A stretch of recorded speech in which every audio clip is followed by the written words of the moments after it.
फरीहा के घटिया प्लान की वजह से कामयार और आयरा की शादी टूट जाती है। आयरा का दिल पूरी तरह टूट चुका होता है। उसी वक्त खावर मौके का फायदा उठाता है और इरफान साहब से कहता है, अंकल मैं आयरा का हाथ थामने के लिए तैयार हूँ। इरफान साहब आयरा से पूछते हैं। आयरा भी मायूसी में हाँ कर देती है। अगले दिन कामयार गुस्से में फरीहा के घर पहुँचता है। वह जैसे ही दरवाजे के पास पहुँचता है उसे फरीहा की आवाज आती है। वह फोन पर खावर से बात कर रही होती है। फरीहा हंसते हुए कहती है, खावर मुबारक हो, आज आयरा से तुम्हारी शादी हो जाएगी और अब कामयार हमेशा के लिए मेरा हो जाएगा। यह सुनते ही कामयार का खून खौल उठता है। वह दरवाजा तोड़कर अंदर घुसता है और फरीहा के मुंह पर एक जोरदार तमाचा जड़ देता है। कामयार वहां से भागता है और अपनी गाड़ी में बैठकर खावर की तरफ निकलता है ताकि उसे रोक सके, लेकिन फरीहा फौरन खावर को कॉल कर देती है और घबराते हुए कहती है, खावर कामयार को हमारी सारी सच्चाई पता चल गई है और वह तुम्हें मारने आ रहा है। यह सुनकर खावर अपनी पिस्तौल गन निकालकर तैयार हो जाता है। जैसे ही कामयार वहां पहुंचता है और गाड़ी से उतरकर खावर को मारने के लिए आगे बढ़ता है, तभी खावर कामयार के सीने पर गोली चला देता है। गोली लगते ही कामयार खून में लथपथ होकर गिर पड़ता है। खावर उसे उठाकर अपनी गाड़ी में डालता है और सुनसान सड़क के किनारे फेंककर वहां से आयरा से निकाह करने चला जाता है। किस्मत से उसी वक्त इश्तियाक वहां से गुजर रहा होता है। वह कामयार को सड़क किनारे तड़पता हुआ देखता है तो उसके होश उड़ जाते हैं। वह जल्दी से कामयार को अपनी गाड़ी में डालकर हॉस्पिटल ले जाता है। डॉक्टर फौरन उसे ऑपरेशन थिएटर में ले जाते हैं। इश्तियाक घबराकर फलक को कॉल करता है और बताता है, कामयार को किसी ने गोली मार दी है और उसकी हालत बहुत नाजुक है। फलक ये खबर आयरा को देती है। ये सुनते ही आयरा को इतना गहरा सदमा लगता है कि वह उसी वक्त बेहोश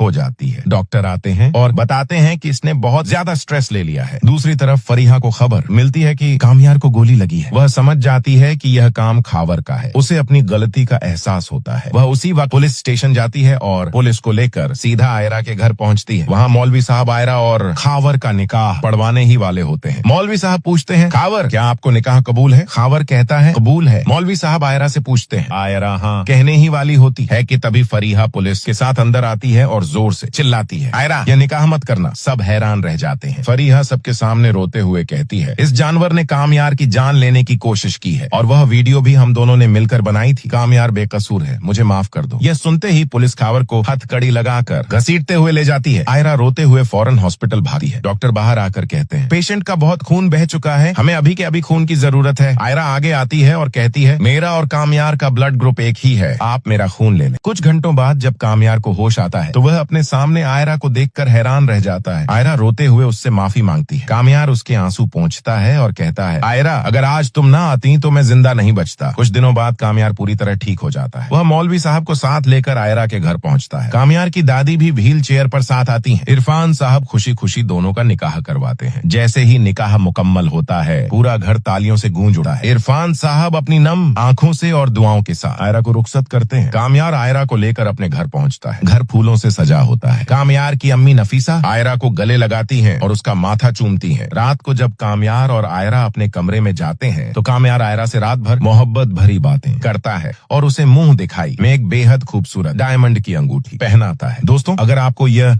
ड्रामा पसंद आया हो तो हमारे चैनल को लाइक, सब्सक्राइब और शेयर जरूर करें।